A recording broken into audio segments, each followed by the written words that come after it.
Okay. Hello, good morning, everybody. It is the last day of September. So please remember that Monday is our month-end day, and 2 weeks today we will be at convention. Today's the last day for people to book if they haven't booked for convention. I have a couple of tickets that can be converted into other people's names if you know anyone who still wants to come. All right, so without much more ado, we're going to hand over right now to you, Bjarne, to finish off your amazing presentation that you gave us on your attendance at an Eric Worre training. So over to you, Bjarne. Good morning. Hi, Bjarne. All right, so to start up again where we left off, I'm going to just go over what we did last week, and we'll do that at the end. But another gem that Eric imparted was the following. He said, never start a conversation about you or your product. Never start a conversation about you or your product when you're trying to engage somebody. Ask questions, comment, have conversation, keep it light, and look for a gap. Somewhere in that conversation, a need, your prospect will vocalize a need or a problem, and that's where you jump in. So never start with you or your product. Keep it light, keep it going, keep the conversation going, and look for a need or a problem that somebody mentions, and then you pivot. All right. Next thing. Network marketing is a numbers game. So the more conversations you have, the better. Remember, we went over about how to start conversations and how to keep conversations going. Network marketing is a numbers game. So the more conversations as many as you can handle on WhatsApp or in person or on messages, as many as you can handle. The more conversations you have, the better.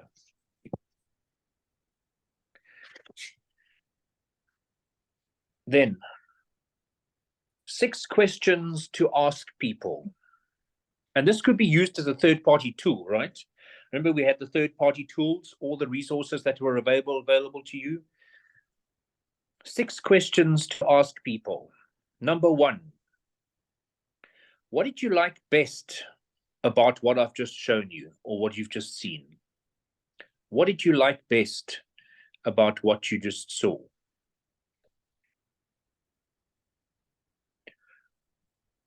Number 2,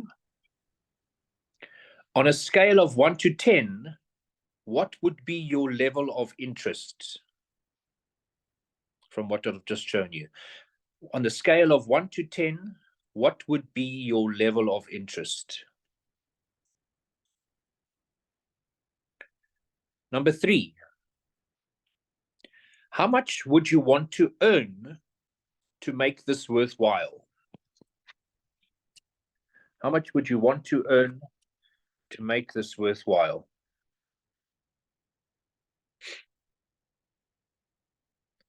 Number 4, how much time per day would you be prepared to invest? How much time per day would you be prepared to invest? Number 5, how many months would you be prepared to make this work? How many months would you be prepared to give it a chance? How many months would you be prepared to give it a chance? And then number 6, if I could show you how it could work, would you look at it? Would you consider it? If I showed you how it works, would you consider it? And that comes back to the old, if I, would you? All right. So there's 6 questions again to recap. What did you like best about what you just saw? on a scale of 1 to 10, what would be your level of interest? Number 3, how much would you want to earn to make this worthwhile? Number 4, how much time per day would you be prepared to invest? Number 5, how many months would you be prepared to give it a go? And number 6, if I could show you how it works, would you take a look? And I'm quickly going to jump over to a Kim Claver Zoom that I attended, and she asked 5 questions, which I think are really pertinent now. So I'm quickly going to jump that. Then we're going to do a revision of the Eric Worre stuff. So she says network marketing isn't for everyone. It really isn't for everyone, because, and here's a quote: "The certainty of the paycheck keeps people slaves." The certainty of the paycheck keeps people as slaves. In other words, you just sit back in your desk, in your office, knowing that you're going to get a salary at the end of the month. And that keeps you a slave. So that's why network marketing isn't for everyone. If you want to live your own life, make your own way, earn your own salary, then network marketing is for you, but it's certainly not for everyone. All right, those quick 5 questions. So the heading is 5 questions that will predict how much you will earn in network marketing. 5 questions that will predict how much you will earn in network marketing.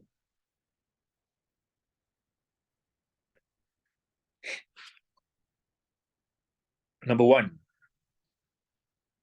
you are here because you want to get paid to do network marketing, right? You are here because you want to get paid to do network marketing, right? And you're going to have hundreds of customers and distributors and a team underneath you. You are here because you want to do network marketing. Yes, no? Number 2, how much would you want to earn to make it worth your while? See how this links to what Eric Worre asked. How much would you want to earn to make it worth your while? Number 3, how many hours per week would you be prepared to make it happen? Again, link to what Eric Worre said. How many hours per week would you invest to make it happen? Number 4, how many months would you give yourself to develop that income? Another link. How many months would you give yourself to develop that income? And then the last one, which is exactly the same as Eric Worre, if you could see that there's a way to achieve with network marketing, would you take the next step? If you could see that there's a way to achieve this with network marketing, would you take the next step? And the next step for your prospect is to make a decision. That's the next step. There's a quick quote by Richard Branson. In a new way of thinking, to put it that way. I have a business, but what is a business supposed to be? And the answer is, a business exists to solve a problem people will pay for. And that comes directly from Richard Branson. A business exists to solve a problem that people will pay for. And that's what we have, right? All right, good. So now let's flick back to some of the pearls that Eric Worre imparted. If I invest in myself, I become the asset. Super important. If I invest in myself, I become the asset. And something that I'm really going to focus on, the only way to scale your business is that you have 10 plus recruits underneath you. You need a minimum of 10 recruits. And if you already have 10 recruits, then you must aim to be going to 100K a year.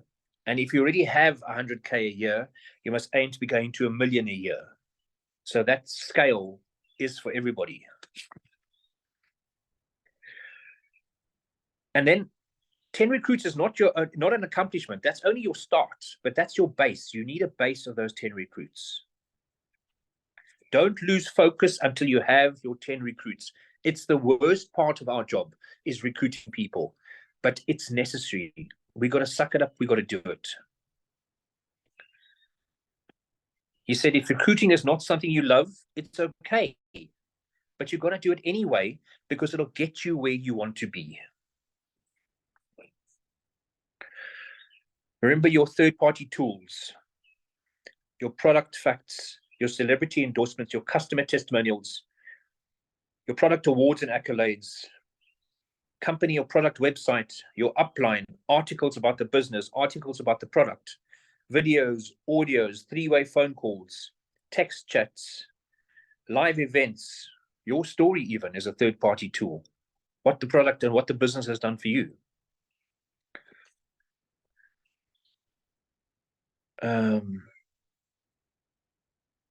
Then every day, chat to at least 2 people.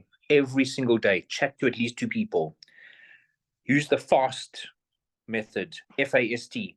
Find people, ask questions, show what you have, track. All right? Find people, ask questions. Wait, looking for that gap, looking for that pivot. Show what you have and track. Track is the follow-up. Fortune is in the follow-up. Remember that number one platform for finding people is still Facebook. So everyone's going off on TikTok. Yeah, TikTok works on the rest of it, but number one platform for finding people is still Facebook. What else?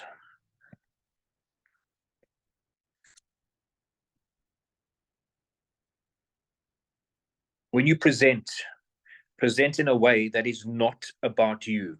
Use your third-party tools. And remember that every exposure, every chat that you have with someone, every meeting, the only purpose of the exposure to your business is to schedule the next exposure. And you're going to keep on doing this until you get it, until someone hits, until someone bites. The only purpose of an exposure to your business is to schedule the next exposure. And the top 4 tips for recruiting, once again, believe in people before they believe in themselves. Tell them that you know they can do it. Sell the destination, not the vehicle. You are the vehicle. Don't sell yourself or your own story. Sell the destination. The destination is their solution. The solution they've been wanting, the solution to their problems. Don't overhype the opportunity and product. And number 4, do not have a plan B yourself. This is recruiting. Make this your only solution. All right. And I think that is it. There's nothing else I really want to add. There's something else that Fraser Brooks added, and I'm going to throw in here. He said, do the basics better and do it often. So get the basics right and do it often. And I think that's it. That's me. Let's do it.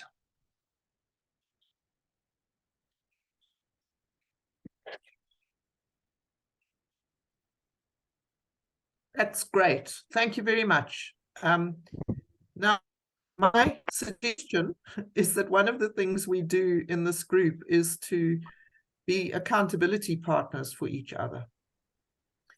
And you know, it's very easy to have good intentions, and I'm talking about myself. My intentions are admirable, and my actions don't always measure up. And I think all of us. Yeah, and I don't think that's uncommon. And so, you know, if we don't have to be accountable to everybody in the group, but if we find someone, one person with whom we agree to be accountable, you know, and it can be as simple as, at the end of the day, I message the accountability partner and say, talk to 2 or 2 or 0, And just because it brings it, I mean, it's not the business of the other person. That's not the point, but it brings it to one's own mind that you think it's very easy to think you're doing and you're not. And Monica, you probably heard Anna Maria Riccardi actually speak this story. It was a wonderful story. She's this larger than life Italian lady that has been out before. She's 78 or 79 now, but she speaks of when she was introduced to the business, and she went out and started it, and the next time she went to a company meeting, she went to the guy who had presented the business to her, and she said, "I'm quitting." So he says, "Oh, that's interesting. Why are you quitting?" So she said, "Well, I've talked to hundreds of people and nobody's interested." So he said, "Oh my, that's interesting. Who are these hundreds of people? Give me some names. Who did you talk to?" And then she was forced to say, "Well, I spoke to the watermelon salesman, and and she realized that she couldn't even count on the fingers of one hand the people she had actually talked to. So she hadn't talked to people. She had been blown out of the water very early on, and she imagined that she had talked to hundreds of people who had said no. And we do it to ourselves. It's very easy. So it's like it's not so much that you're accountable to the other person, but when you speak or you put it up for them to see, it stares you back in the face and you see what you are or not doing. So that's just a suggestion. So if we take that further, Andre, can I be accountable to you? You may. Absolutely. And I mean, we can, it's not a huge, it's not an onerous thing. At BNI, this. So Bjarne can as well, if he wants to. Whatever. Just choose who you feel comfortable with, I think. Bjarne. But this ties in, and later on today, I will send out to you something that came from BNI this week. I went to what they do once a month, the Power Hour training. And the whole training this week was on reviewing your day. And one of the people in the group sent out a list of questions. So I will send those to you later after we have survived this day, which is going to be very interesting. So I'm going to call myself out of the meeting now. Bjarne, Rob, can you maybe end the recording there? If there's anything more anybody wants to say?